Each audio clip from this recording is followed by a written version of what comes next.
Bonjour, je suis Cécile, éditrice des éditions Cécile Edray. Je vous propose ici la lecture d'un article dont le thème est exploré à travers le langage des oiseaux. Cet article s'inscrit dans le travail initié avec Jean-Christophe Gisbert, auteur source du langage des oiseaux, traducteur de l'hermétisme du langage, qu'il étudie avec passion depuis 2010.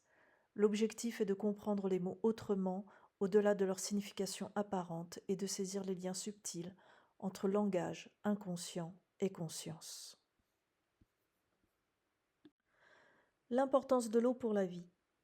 Cet article fait suite à celui intitulé L'eau en langage des oiseaux, déjà publié, tant l'actualité des incendies qui ravagent l'Hexagone et de nombreuses régions du monde nous rappelle avec force que l'eau est l'un des biens les plus précieux qui soient. Du reste, si tant de feux apparaissent, n'est-ce pas aussi l'occasion de remarquer combien l'eau est indispensable à tout notre environnement? C'est bien elle qui permet d'éteindre les flammes, d'abreuver les êtres vivants, d'irriguer nos champs et, tout simplement, de rendre nos vies possibles. L'absence et la présence de l'eau.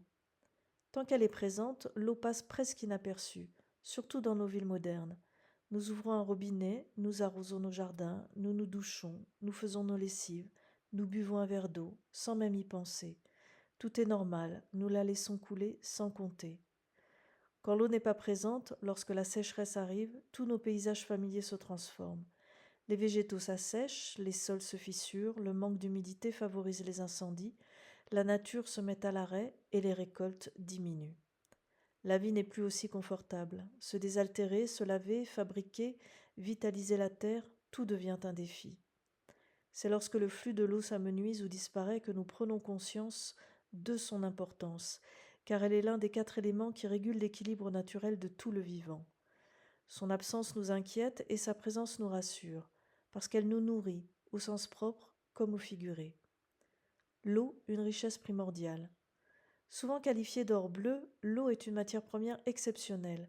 Aucune technologie ne peut remplacer ce qu'elle apporte naturellement à tous les écosystèmes du monde.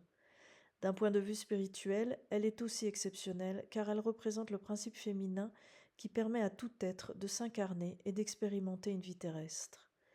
Les sécheresses, les incendies, mais aussi les conflits qui existent concernant l'accès à l'eau placent aujourd'hui cet élément au devant de la scène. Il s'agit désormais de prendre conscience de ce qui nous semblait aller de soi. L'eau n'est pas une ressource parmi d'autres. L'eau est la condition primordiale de la vie qui mérite respect et attention.